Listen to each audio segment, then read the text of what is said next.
শুরু হয়ে গেল আরেকটা দিনের পথ চলা।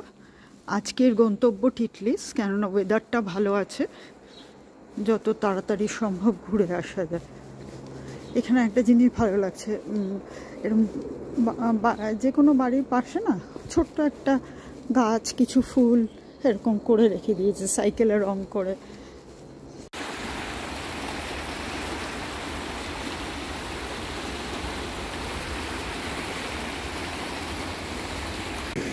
ভালো লাগছে নদীর আওয়াজ শুনতে শুনতে নদীর পাশ দিয়ে হেঁটে যেতে। এখানের একটা মজা আছে, সেটা হচ্ছে সকালবেলা থেকেই গুড়গুড় করে একদিক দিয়ে একটা ককভিল ট্রেন উঠছে, আর একদিক দিয়ে কিছু কেবল কার চালু হয়ে গেছে। চড়ে পড়লাম টিটলিস বাহন বলে এটাকে, টিটলিস বাহনের গন্ডোলায়। এটা আবার আরেকটাও নাম আছে, টিটলিস এক্সপ্রেস। মোটামুটি 6 থেকে 8 জন লোক যেতে পারে এরকম। আমি আপাতত 7 সকালে এসছি বলে না বলেই একা পেয়ে গেলাম। ভেবেছিলাম বলতে হবে যে গন্ডোলায় একা যাব, কিন্তু সেটা বলতে হলো না। কালকে ট্রেনে আস্তে আস্তে যে লেকটা দেখতে পেয়েছিলাম, সেই লেকটা আজকে বিকেলে ওই লেকের দিকটায় যাব। আরেকটি পাশ দিয়ে আসছে, তখন কিন্তু বেশ দুলছে, অনেক ওপর পর্যন্ত ঘরবাড়ি দেখা যাচ্ছে। আর সামনে হচ্ছে বেশ ভালো জঙ্গলের মতো লাগছে দেখতে। এটা হচ্ছে ফার্স্ট ফেজটা। সেকেন্ড আরেকটা ফেজ আছে যেটা রোটের, যেটাতে প্রায় বোধহয় 50 জন বা 100 জন একসঙ্গে যেতে পারবে। এই জায়গাটা আবার খানিকটা ভ্যালির মতো। সামনের পাহাড়টাই হচ্ছে টিটলিস, সব থেকে বড় যেটা।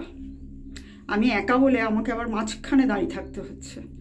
বসাও যায়, কিন্তু এত সুন্দর প্রকৃতির মধ্যে বসে সময় নষ্ট করার কোনো দরকার আছে বলে মনে হয় না। এই ভ্যালিটা কিন্তু এঙ্গেলবার্গ থেকে ডাইরেক্টলি দেখা যায় না, এটা খানিকটা লুক্কায়িত বলা যায়। পাশ দিয়েই আরেকটা জায়গায় যাওয়ার জন্য আরেকটা লিফট, এখানে হাজারে হাজারে লিফট তৈরি করে রেখেছে। ওটা কিন্তু আবার অন্য জায়গায় যাচ্ছে। আমি জিজ্ঞেস করেছিলাম এদিক দিয়ে গিয়ে ওদিক দিয়ে নামা যাবে কিনা, যথারীতি না বলেছে। আজকেও দিনটা খুব পরিষ্কার রয়েছে, থ্যাংক গড। শীতকালে এখান দিয়ে বরফ সব জমে থাকে, সেই জন্য তার রাস্তাগুলো দেখা যাচ্ছে এখন পরিষ্কার, কিন্তু এখন আর কোনো বরফের চিহ্ন মাত্র নেই।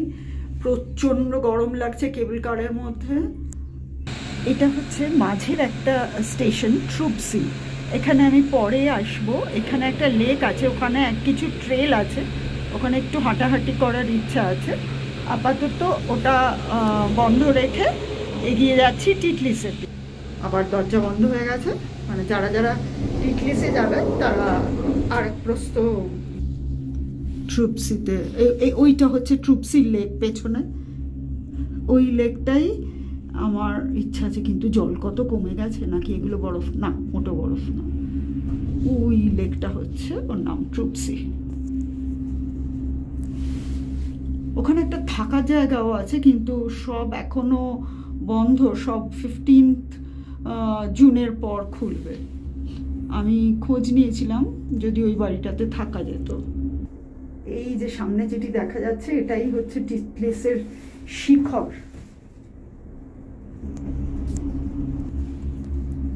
এখন ট্রুপসির পুরোটা দেখা যাচ্ছে। এবার হচ্ছে পুরো বরফের রাজত্বে এসে পড়লাম।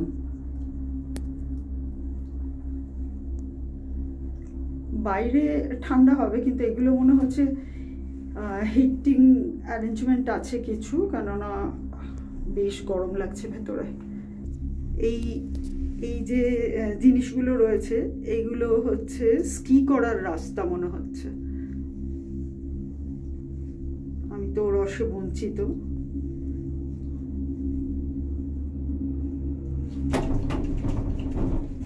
এইগুলো হচ্ছে স্কি স্লোপ সব।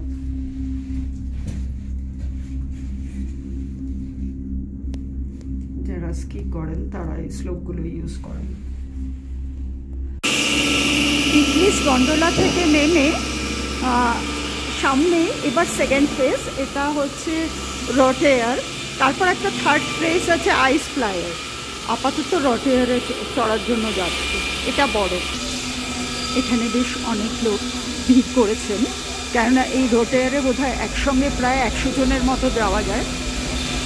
তিনি 5 মিনিট লাগে তার জার্নিতে। আমি দেখতে পাচ্ছি একটি উঠছে একটি নামছে সামনে দিয়ে। যিনি নামছেন তিনি এলে আমরা উঠব। এসে গেছে আমাদের এখনকার যান রট এয়ার। এটার বিশেষত্ব হচ্ছে এটা এই 5 মিনিটে পুরো 360 ডিগ্রি ঘুরবে, যাতে আমরা প্রত্যেকেই ঠিক ঠিক ভিউটা পেতে পারি। ওপর থেকে নামার কেউ নেই, তাই ইনি ফাঁকাই এসছেন। চলতে আরম্ভ করলো রট এয়ার। 5 মিনিটের জার্নি, পুরোটাই ঘুরবে, কাজেই পুরো ভিউই পাওয়া যাবে, কোনোই অসুবিধা হবে না কোনো জায়গা থেকে। সে যে ঘুরছে সেটা বোঝা যাচ্ছে।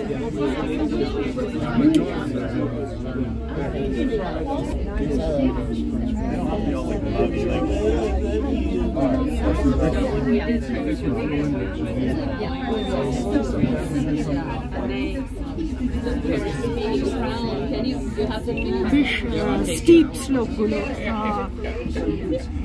এবং এটা যে কোনো সময় ভেঙে পড়বে, হয়তো আমাদের চোখের সামনেও ভেঙে পড়তে পারে।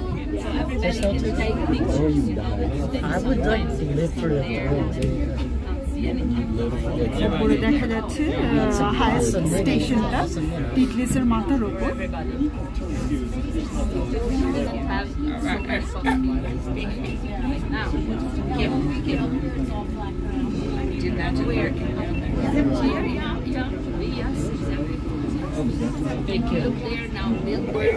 অনেক দূর পর্যন্ত আজকে পরিষ্কার দেখা যাচ্ছে।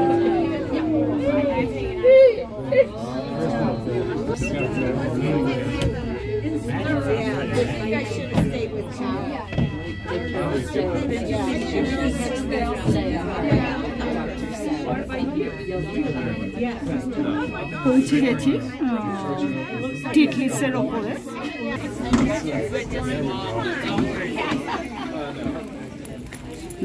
যথারীতি যথেষ্ট ঠান্ডা, সঙ্গে একটা বিদঘুটে গন্ধ। এটা হচ্ছে ফার্স্ট ইমপ্রেশন। চারদিকে সুন্দর থেকে, মাথায় টুপি না পরে বেরোনো নেই। সব লেখা আছে ওপরে, কারুর কোনো অসুবিধা হওয়ার কথা নয়, একা এলেও, কারুর গাইডেন্স ছাড়া এলেও। আমি গ্লেশিয়াল কেভে যাব না, আমি ওপরে যাব লেভেল 5-এ। এই লিফটটা ডাইরেক্টলি লেভেল 5-এ নিয়ে যাবে।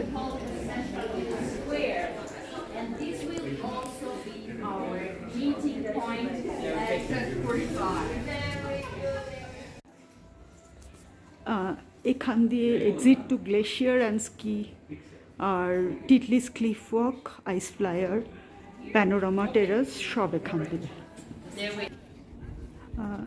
এদের বিভিন্ন নাম আছে, না এথেন্স টেথেন্স কিছু দেখা যাচ্ছে না, কিন্তু অনেক নিচে পর্যন্ত ভ্যালিটা দেখা যাচ্ছে, আর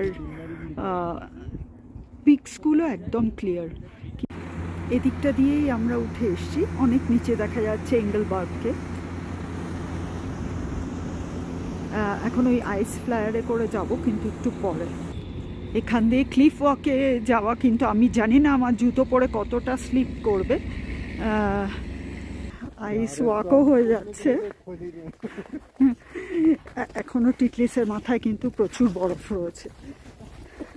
বেশ ভালো রকম ডায়াগোনালি পা ফেলা সত্ত্বেও, ধরে থাকা সত্ত্বেও কিন্তু স্লিপ করছে যথেষ্টই। আইস ফ্লায়ার আপাতত বন্ধ, তাই ক্লিফ ওয়াকেই চললাম আমি। দেখা যাক সেটা কতটা স্লিপারি। এখান থেকে টিটলিসের গায়ের খাঁজগুলো পরিষ্কার বোঝা যাচ্ছে। এটা হচ্ছে সেই বিখ্যাত ক্লিফ ওয়াক। এখন যেটা মনে হচ্ছে পাহাড়ের সঙ্গে লেগে রয়েছে বরফের কারণে, আসলে এটা সাসপেন্ডেড ব্রিজ একটা। আজকে পুরো দারুণ সুন্দর দেখা যাচ্ছে চারদিকটা। এখন ক্যামেরা বন্ধ করছি, আমি একটু দেখতে চাই। বেশি লোক একসঙ্গে নাচানাচি না করলে খুব বেশি দুলছে না, ধরে ছাড়াও হাঁটা যাচ্ছে। ইনিশিয়াল একটা থাকে যেটা ভয় লাগে। সব চারিদিকে ফটোশ্যুট চলছে, কিন্তু যেটার ফটোশ্যুট দরকার সেখানে বড় জাল জালি দিয়ে আটকানো রয়েছে। অবশ্য হয়তো আমাদের জন্যই। এত বরফের মধ্যেও ফুল কিন্তু ফুটেছে। প্রকৃতির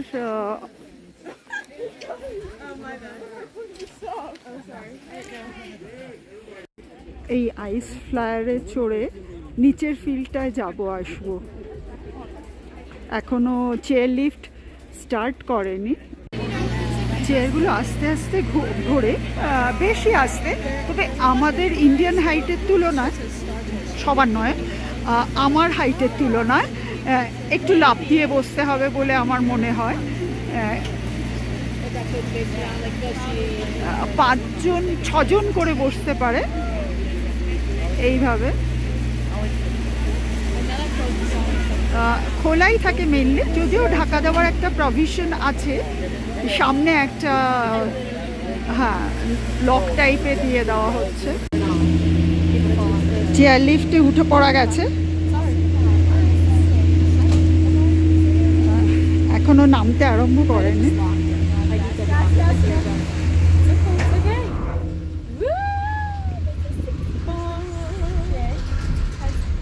Okay, it's just to that, so that's why I know it's not far. Like, where's the tube? That's a good question. আমার সঙ্গে আরো 3টি মেয়ে আছে। You go straight down a cliff. You go all the way down to back to the town. You go off the trail. The guy pushes you. It feels good on my like ankles actually. Ice flyer থেকে নামার পর এখানে দুটো রাস্তা আছে। একটা হেঁটে টিটলিসের আরো ওপর দিকে যাওয়া যায়, আর এইটা নিচে যাচ্ছে স্নো পার্কে। ওখানে বিভিন্ন অ্যাক্টিভিটিসের জায়গা আছে, টিউবিং এটসেট্রা। দেখি গিয়ে কি অবস্থাটা দাঁড়ায়। মনে হচ্ছে না যে আমি যখন নামবো তখন আমি কালেক্ট করেছি একটা টিউব নিচ থেকে, কিন্তু এইভাবে ওরা হেল্প করবে।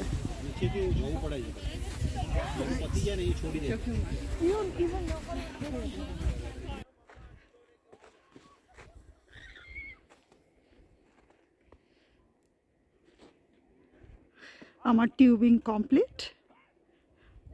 ক্যামেরা যাওয়ার ভয়ে টিউবিংয়ের সময় ক্যামেরা অন রাখতে পারিনি। এটা একটা ইগলু বানিয়ে রেখেছে, মনে হয় এটা সাধারণের জন্য নয়, এটা ওনাদের জিনিসপত্র রাখার জন্য।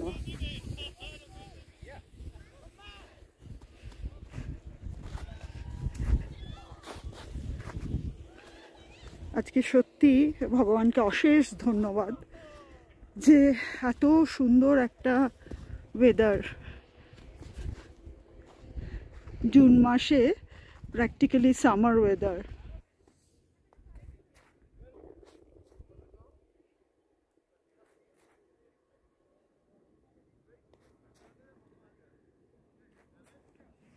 বড় যে গ্রুপটা ছিল ওরা বেরিয়ে যাচ্ছে, ফলে এখন একটু আমি একদম চলে এসেছি। এই জায়গাটায় কেউ নেই, 3টে চেয়ার পাতা রয়েছে, নিজের ইচ্ছা মতো বসে থাকো, ছবি তোলো, যা ইচ্ছা করো। দেখা যাচ্ছে সব কিছুই, কিন্তু শান্তি আছে এই জায়গাটায়, কেঁচড় মেচড় নেই। এবার স্নো পার্ক থেকে ফিরে যাচ্ছি আইস প্যালেসে যাওয়ার জন্য।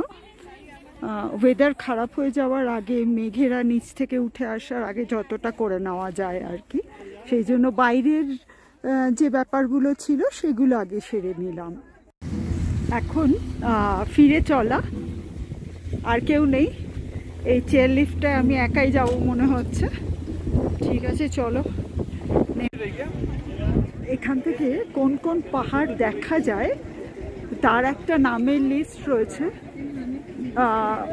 উচ্চারণে বেশ অসুবিধাই হচ্ছে কোনোটায়, আবার কোনোটা খুব সহজ। যেমন এখানে দেখতে পাচ্ছি রিগিডা স্টক, তারপর বার্গেন স্টক, এগুলো লুজন থেকেও দেখা যাচ্ছে। এরা হচ্ছে সেই সব পাহাড়েরা যাদের নাম এতক্ষণ দেখলাম। এখন মনে হচ্ছে মেলা বসে গেছে। 85% ইন্ডিয়ান টুরিস্ট, বিভিন্ন প্রভিন্স রয়েছে। এখানে ডিটেলস দেওয়া আছে কোন ফ্লোরে কি পাওয়া যাবে।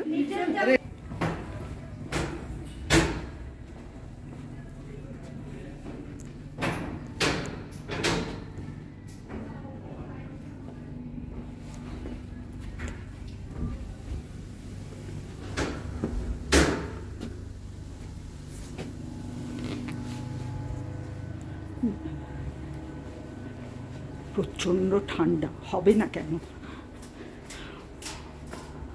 একটা গ্লেশিয়ারের পেটের মধ্যে ঢুকে পড়েছি, এবং মানে মেঝেও গ্লেশিয়ার, পুরোটাই গ্লেশিয়ার, এবং পুরো কেটে বানানো হয়েছে।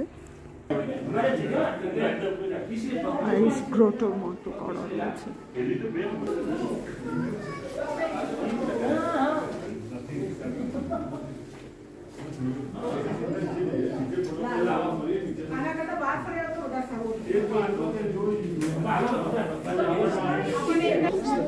এটা মনে হয় মেইনলি বাচ্চাদের জন্য কেটার করে। বাঁচা গেছে, সব অনেক ভঙ্গ দিয়েছে। এবার আমরা দু একটি বেশ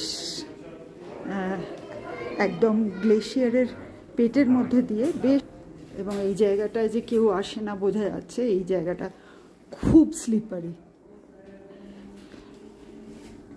যদিও হোল্ড আছে, চারপাশে ধরে যাওয়া যায়, কিন্তু এটা একদম মানে ম্যান মেড নয়, শুধু কেটেছে ওরা, কিন্তু বেশ আবার ফাঁক ফোকরও আছে। মনে হয় অন্য সময় এখান থেকে যাওয়া যায়।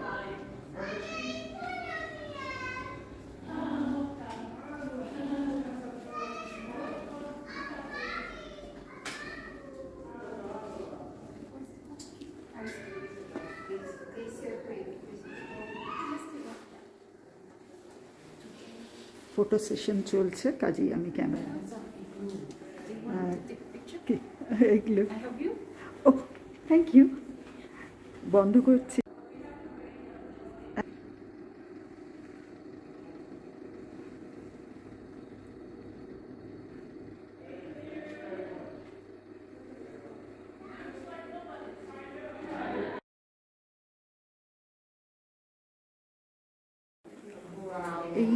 এটা টিটলিস গ্লেশিয়ারের পেটের মধ্যে 10 মিটার ভেতরে, আর আইস, এই পুরো আইস কেভটার লম্বা হচ্ছে 150 মিটার। আর এটাই মিস করে গিয়েছিলাম প্রথমেই, ওদের লোগোটা। এটা হচ্ছে শেষ অবশ্য কর্তব্য। ওপরে এলে লিন্ডের চকলেট শপ, কিন্তু আজ আমি নিজেকে প্রমিস করেছি খবরদার চকলেট কিনবো না, কেননা যেখানেই দেখছি সেখানেই চকলেট, আর আমি পুরো হামলে পড়ে কিনছি। এবার দেখা যাবে আমার বাজেট বাস্ট করেছে শুধুমাত্র এই চকলেটের কারণে।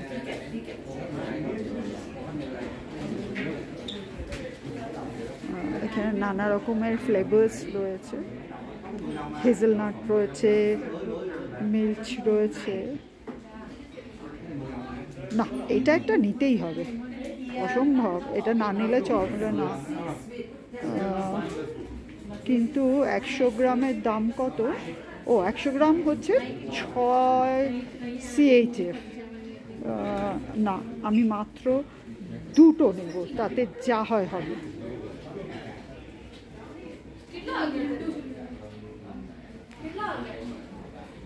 এবার লিন্ডের চকলেট আজকাল কলকাতাতেও পাওয়া যাচ্ছে, কাজেই সেটা নিয়ে খুব একটা ব্যাপার নেই, কিন্তু ফ্লেভারস এখানে অনেক বেশি রয়েছে।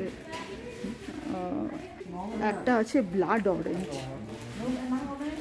তো দেখা যাক।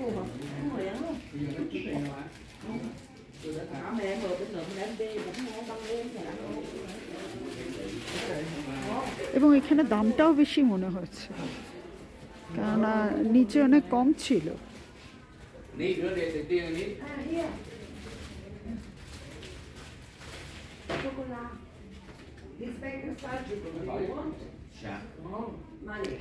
এগুলো গিফট প্যাক, 14.20, আমাদের 1300 টাকা। এবার একই পথে নেমে চলা রোটেয়ারে।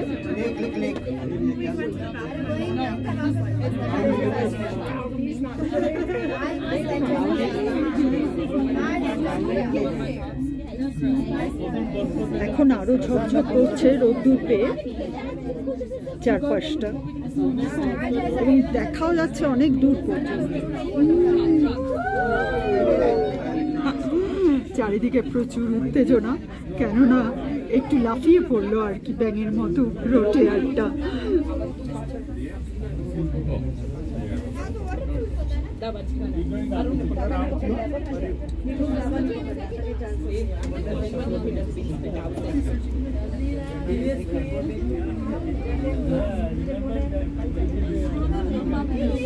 এবার আমার গন্তব্য হচ্ছে নিচের লেক ট্রুপসি, কিন্তু এরপর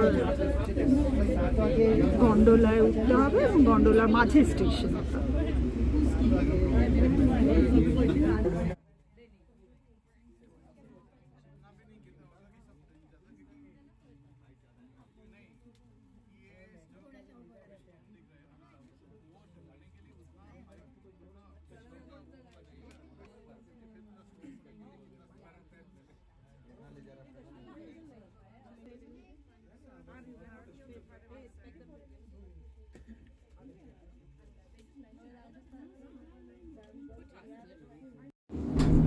এবার গন্তব্য ট্রুপসি।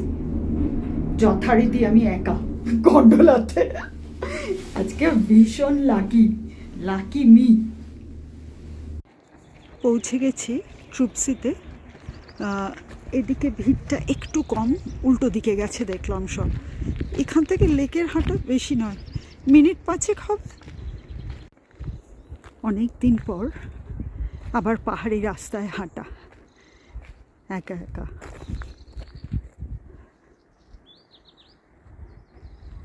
ভিড় হওয়া হয়েছে, চারিদিক শান্ত, 2-1 আছে আমার মতো, বাদ বাকি তল্লাটে কেউ নেই। অফিসিয়াল স্প্রিং এখন, তাই ঘাসের ওপর ছোট ছোট ফুল দুদিকেই ভর্তি হয়ে রয়েছে।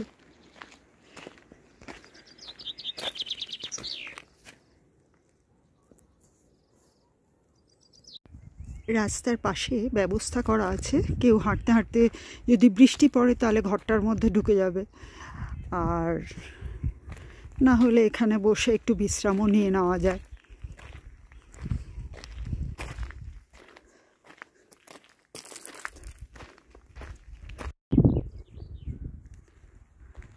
এখান থেকে এক ঝলক ট্রুপসি লেক, পাশে রাস্তা। রিফ্লেকশনের আশা নাই রে, জল কাঁপছে থির থির ভাই রে। দেখা যাক আর একটু এগিয়ে। ওই ওপর থেকে নেমে এসছি।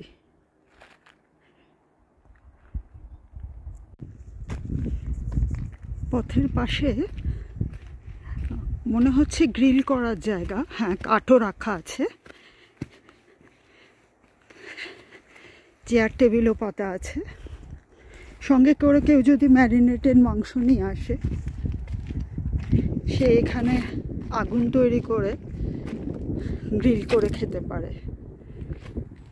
এরকম জায়গায় আমাদের একটা মন্দির থাকে, আমরা জীবনের পরের ফেজটাকে উদযাপন করি বেশি, আর ওয়েস্টার্ন ওয়ার্ল্ড জীবনে যেটা আছে আজ যেটা অ্যাভেলেবল সেটাকে উদযাপন করে বেশি।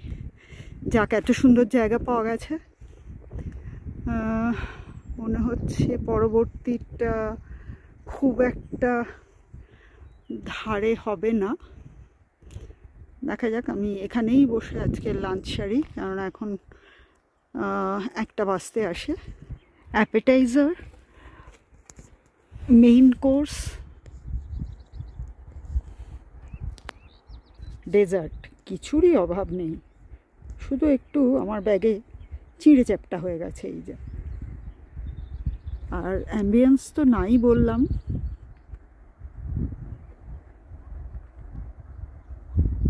ভারতে লোক নেই, সরি সুইজারল্যান্ডে আশেপাশে কোনো মনুষ্য প্রাণী নেই, শুধু আমি আর প্রকৃতি।